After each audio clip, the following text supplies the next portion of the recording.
What it do, KTTV? This is KT, and I'm coming at you live with another episode of the Daily K Podcast. And on today's episode, we have Ms. Darlene Breaux, a director at the Harris County Department of Education and the vice president of the Alief ISD School Board.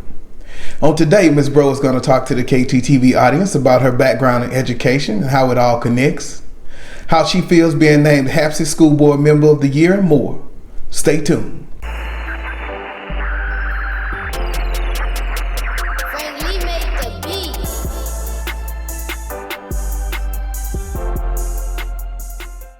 How you doing today, Ms. Breaux? I'm wonderful. All right. Thank you. I wanted to say thank you for coming in and talking to us. I know you are very, very busy because you're a very VIP.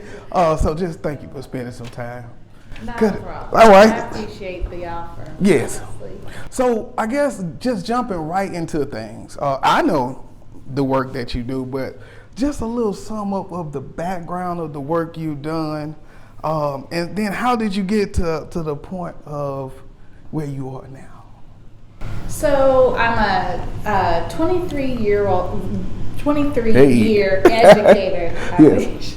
I've been in education for 23 years. My bachelor's degree is in psychology. So understanding behaviors and the psyche of people. So that's, that was always like my initial interest. And then when I changed and got into education, I saw how I could bring, how all of that connected, yes. Understanding how children behave and things like that. So I've been in education for 23 years. I've been everything from a classroom teacher to a language arts specialist to a principal, a district level intervention program manager. Basically, I manage the response to intervention program, Dyslexia 504.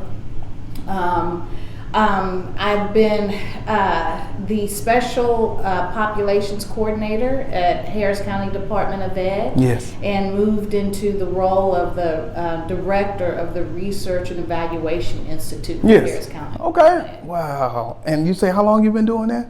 So research and evaluation since 2017. Wow. How was that job basically set up? Because when I think of special populations, I'm thinking like, special ed or either, like you say before that, with your 504. And so kind of what do you deal with on a day-to-day basis? Well, when I was a director of the special populations, special populations are, to put it in context, is any student that needs additional support outside of the regular classroom interventions. And so those are your English language learners, your students under the special ed umbrella, your dyslexic students, 504, things like that. And so what I do is when I was in that position, I provided support to the educators, the district level administrators and districts, and just the understanding of those different populations and support. As the director of the Research and Evaluation Institute, I have the wonderful opportunity to really work with districts in their programming, their action research. What educators don't understand is what they do every day when they're putting programs in place and they're monitoring their progress. That is actually research. That's called action research. And so then if you monitor it to see how it's going, you go in and say, okay, it's not going as planned. Let's tweak this a little bit. And then you're monitoring, and then you look at the outcomes and how well did we do. Was there anything that needed to be changed? Did it actually achieve the desired outcome that we wanted? And I love that because I love helping people move from good to great. I'm excited. I love that. Okay. And so how does that work? Because you're working with all schools in Harris County, correct? And so then how is that? They reach out to you for the support, or how does that work?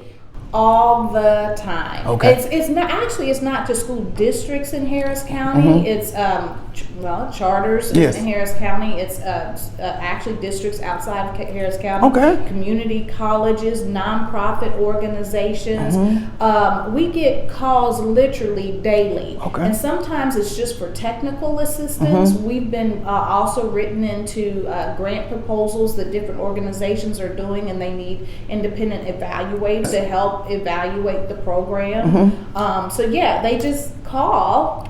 Okay. The support. Okay, and so, wow. I guess this is one of the jobs where you've had the biggest influence as far as on education. Yeah. I mean, because you're able. Yes, because you're able to touch so many people. Yes. And so, how does this differ from, I guess, what you've done in the past? Because I know when we worked together, you were the principal, and so it was a lot of affecting change right then. But so, what? Like, how does that? How is it different? Yeah. Really, it's just more global. Yes. You know, so you look at it as a kind of a lens. Like when you're a classroom teacher, you have control and you impact everything that's going on in that classroom. Yes. And so as you move out and you have a bigger sphere of influence, it's the same thing. So as as a language arts specialist, then I had impact on the reading programs and the reading instruction. Then as a principal, I had impact over the campuses, and then as a the role that I'm in now, it's just really a broader scope of the impact that I have on. And then as a board member, then as specifically a. So now, board member, elected official. I guess you could say. Yes, elected. I did have my name on the ballot. That's what I'm saying. So, what made you say this is what I'm going to do? As far as the hustle and bustle of like the campaign, and then how did that affect like the home life? So, what led me to that really is the work, my passion for the work, and my passion for my community. I've lived in my community for almost about 25 years. Okay. And I love where I live, and I've seen it grow. I've seen it go through some changes. Yes. And then I say, I am because we are. And what I mean by that, it's through the support of my husband, my family, my colleagues, and just the community in general to support my passion of really working for the students, of Texas, of Alief and Houston and Texas, and really. Without my tribe, which that's who I call them, I could not do this work. Yes. And so I truly appreciate all of their support. Yes. And so as you into the board member now, in your opinion, what makes a good school board? Well, what makes a good school board member? I think, first of all, when you think of the team, you have varying perspectives and ideas, which leads to truly a very dynamic team. But harnessing all of that in a very collaborative way is essential in ultimately reaching your outcome. Yes. So I think for an effective school board member, you need to be a critical thinker. You have to be able to analyze situations, opportunities, obstacles, and be able to think of, okay, so what are some of the things that we can do here? And then also work collaboratively, because you have, it's a team of 8. The team of 8 includes for Alief includes the superintendent. Other school boards have more. And so it's a team of 8. So you have to be able to work collaboratively in order to reach your goal. And then articulate, what the issues are. What are possible solutions, and then also be able to get that out into the community, articulate that to your community, to your staff, that effective communication. Yes, and I see, like I know you're out in the district, you're taking your pictures, so and just showing up as a board member. But then I know on the other hand, with the Harris County, is how do you balance the two? And home. And home. Yes.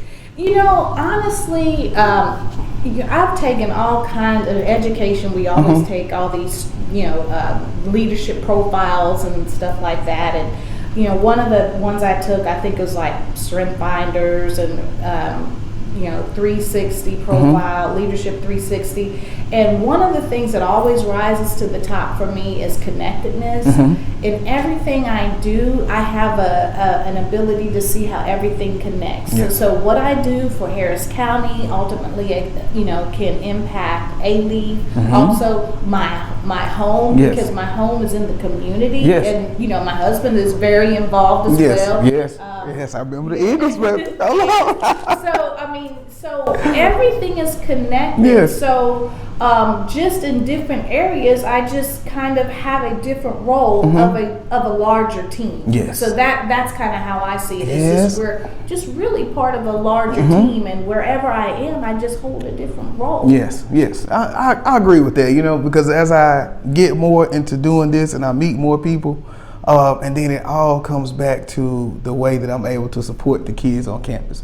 Doing the Boys Club so many years, this is a year I've had the most speakers come in. From like I say, NFL players to dentists to just a lot of people that they get to see.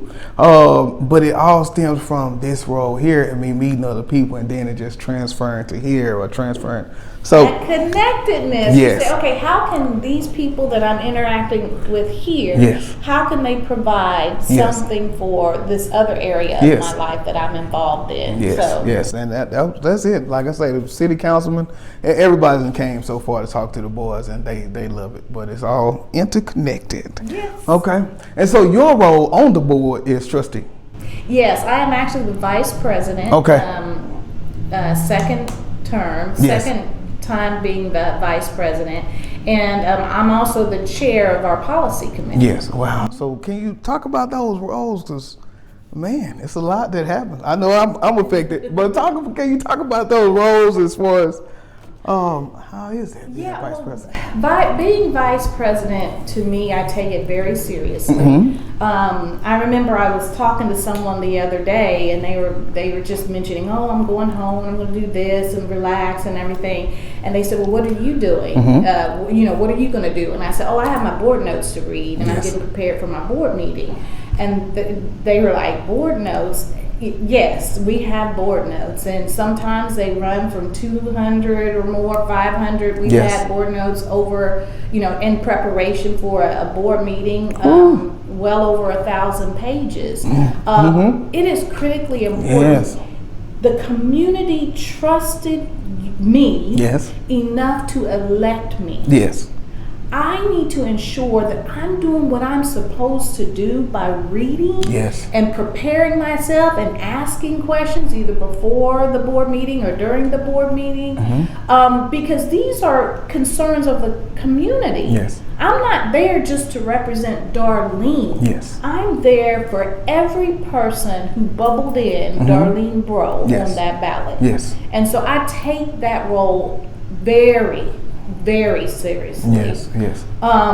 Being the chair of the policy committee, that's kind of the nerd geek in me, is that I love reading educational policy, because when I was a teacher in the classroom, and I'm sure there are other teachers out there that have said the same thing, when a policy or a mandate comes down that ultimately affects the teachers in the classroom, they're like, who thought of this? Who thought this was a good idea? I was that teacher that always asked, who thought? Why did they do that? And so through my research and trying to figure that out, I realized that there are policymakers that are making these decisions, but they're getting their guidance and direction from people like us, educators, who provide them feedback and input. And so I thought, wait a minute, you mean I have a voice in this? And that's what started the wheels turning of that whole advocacy thing, that letting my voice as an educator be heard to these policymakers. Because then I realized, wait a minute, we elect them. And they are there to represent us. How can they represent us if we don't tell them what we need? Yes. So it's critically important that our and I've heard people say, "Oh, I'm just a teacher. Oh, I cannot." Oh, yes. The power that you have as an educator and a teacher in that classroom is it's critical. Yes. And so I tell them, please let your voice be heard. Go to Austin and advocate for bills. Go tell, connect with your legislators and tell them what you need and why you need it, and then hold them accountable for doing it. Yes. And so then that was the vision, awesome vision of why you came aboard, as far as the board member. Yeah. And so has it been going according to plan? Like, is it second term, so is it coming more of a realization now, or you feel like it's still a lot more to it? Actually, yes. It's actually my first, I'm still in my first term, elected term. It was just every year we elect officers. Okay. So New office. Yes, new office. So, really my platform was pretty simple. It was really about our commitment to our students, retaining our jewels, and just a parent's passion. Those were the three things. I said if I could focus on those three things, and the commitment to our students was just that advocacy and ensuring that the policies that we are creating as board members are to the advantage of our students. Yes. We want students who can think outside of bubbling a circle on a test. Yes. We want to provide opportunities for alternate career pathways.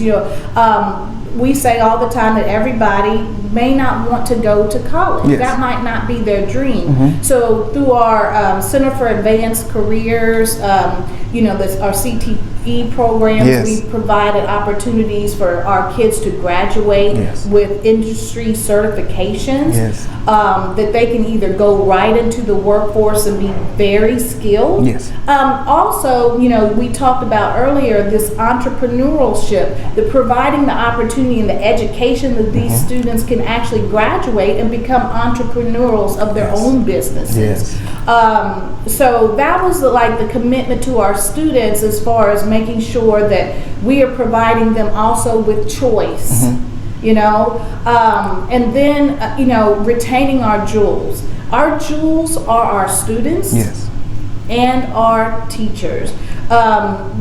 A way to retain our students, again, is offering them choice through our STEM programs, our international programs, dual language programs, things like that, offering them choice in the activities and the programming that they have access to.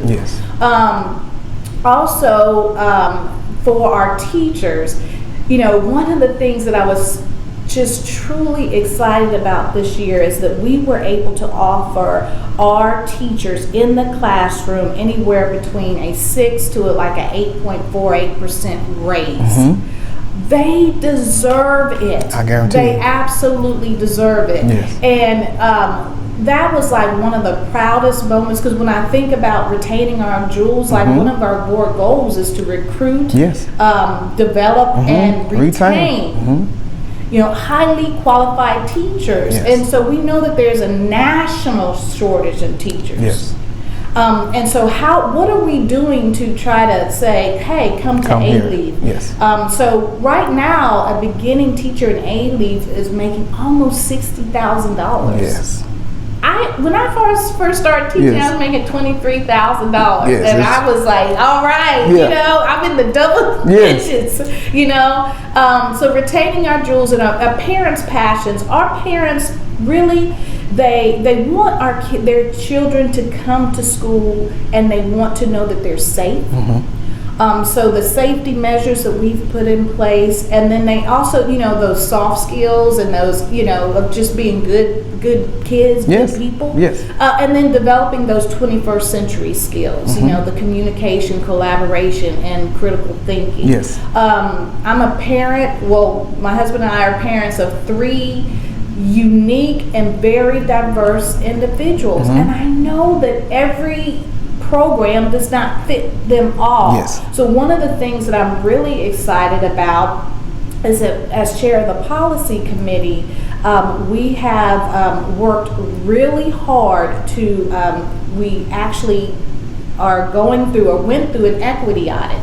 We wanted to ensure that all of our that all of our program was equitable, not equal, but equitable to the diverse population of students that we have in our district. I mean, we sit in the middle of the international district. Okay, and so being able to strategically plan that out and make sure that we are looking at our programming and practices in an equitable way. And again, creating a policy, putting an equity policy in place to ensure, excuse me, to ensure that that's going to last way beyond my time. That's all right. Good. So then, thank you for that.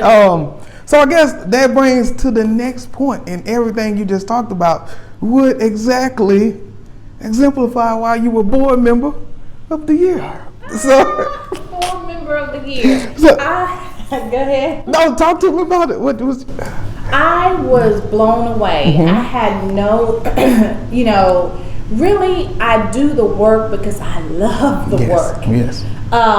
And so sometimes you just keep your head down and you just keep going and going and going. And then what was unique about that day is that I was getting up, getting ready for work, and I heard my phone go off, ding, you know, and so I said, I'll check it later. And then I kept hearing ding, ding, ding, ding, and I'm like, what's going on? Congratulations. And I was, oh my gosh, I was just like taken aback and overwhelmed.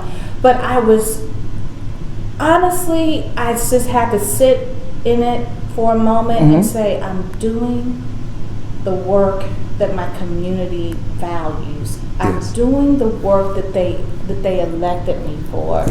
And I accept that board member of the year on behalf of everybody in the community and in Alief ISD that works alongside me to ensure that we're doing what we need to do for these kids.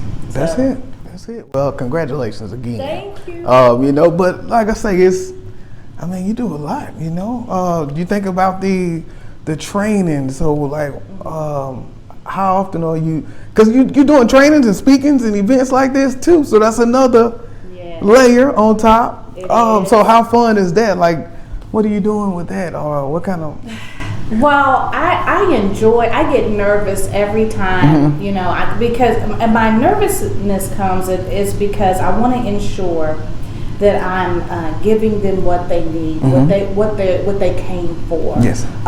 So I have I've had the opportunity to present like locally, you know, statewide, nationally, and even internationally.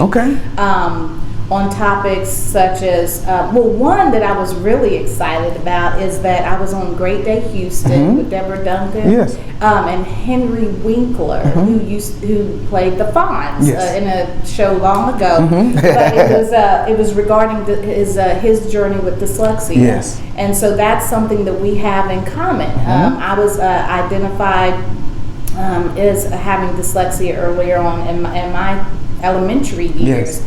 And just the different pathways that we took. And so also that has led to I'm getting my doctorate now. And my dissertation is in the social emotional impact of dyslexia and how prepared are our teachers to address those needs. Good question. So doing that, but also mostly I've been asked to go and present really on the disproportionality of our students of color who are being, who are represented in these in-school and out-of-school numbers. And there is a statement, it says, we create the solution, we create the problem to justify the solution. And so I said, we create the problem to justify the solution. And what that means to me is what we've typically seen is the solution is to get these students of color out.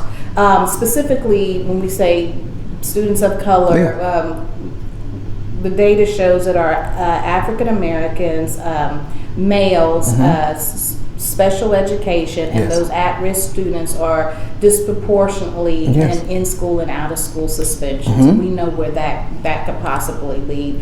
Even with our African American males at 3 times the rate of their non-color counterparts. And so we create a problem, and the problem is that the problem to justify the solution. The solution is to get them out of the classroom. That is what's typically been done. But the problem is that we have very punitive systems in place as far as our the way we give our students consequences. Thank you. Student code of conduct. That's where I was at. Our student code of conduct could be very punitive, and it really doesn't give our teachers the flexibility to really, to do what they need to do. Okay, this is what happened, and this has to be the consequence. So we have a punitive system instead of a relational system.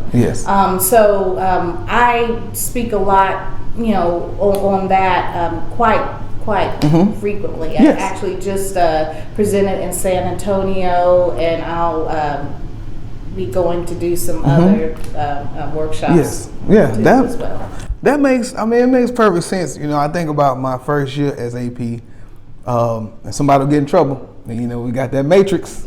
So I'm like, let me see here. What's the code for this? Versus year 4, and it's like, okay, what did you do? Let's talk about it. Let's see how can we repair the relationships that were damaged.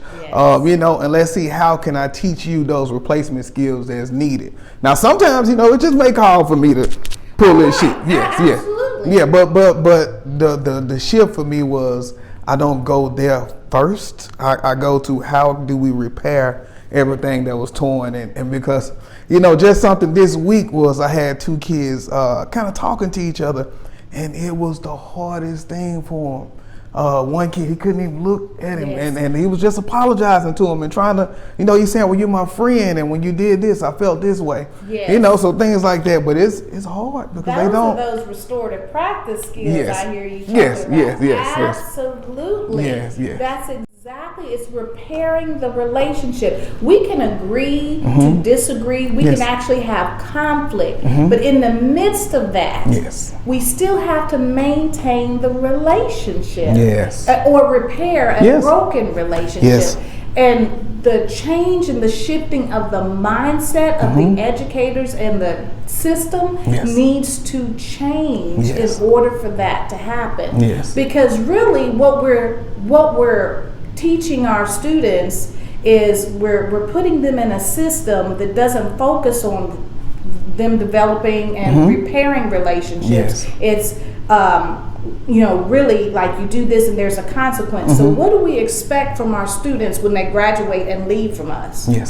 If we have not taught that the skills of relationship building and maintaining relationship and repair, so what kind of students do you think they're going to be as an adult? Relationships will not definitely be a priority. Right, exactly. And so that is like I say, I just see it from working with the kids and being more intentional about them knowing about relationships, and it's a struggle, but we working through though. We working through because one of my babies who does the most relationship breaking is getting a lot of work and practice on those skills. So that's a 2 for 1.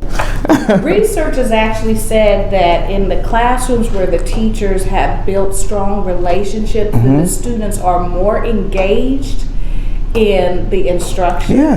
They have higher self-esteem and all of those things, and those are the things that we want for our kids. And so we as educators, we just have to, we really have to really think about our motives and our intentions and our beliefs and our biases and making sure that we're getting that in check.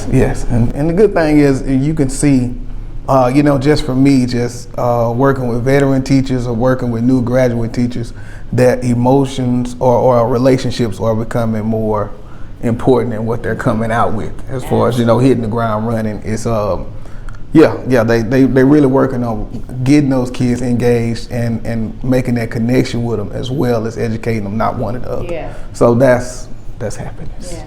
Okay, good. So I guess the question is, what's next? What's next? Mm-hmm. I just say wherever the work leads me. Yes.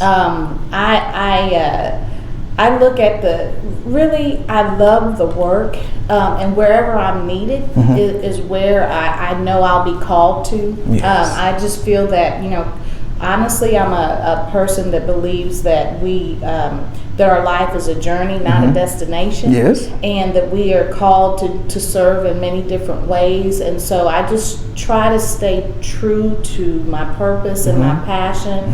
And I think that will lead my what next. Okay, that is it. So then, as we shut it down, I try not to ever close without the guest saying, giving someone who I guess wants to be or aspiring to be someone like you, the board member of the year, or just someone who is in love with the work and has went through all stages, just putting it in. Yeah. So how would you encourage somebody to push past those hard times? Well, push past the hard times. What I say is, don't follow my path. Blaze your own trail. Yes. Find your purpose. If you don't know what your purpose is, find your passion, and your passion will lead you to your purpose. Yes. There was actually, because I knew I was doing this today, and there's actually it's a poem. Okay. And Nice. if you wouldn't mind. No, please. And I said that I was going to commit this to memory. I'll do that after my dissertation, my doctorate. I'm just saying. So I could actually really focus on it. But I initially heard it in a movie, Coach Carter. Yes. But the poem is by Marianne Williamson, and it's called Our Deepest Fear. Yes.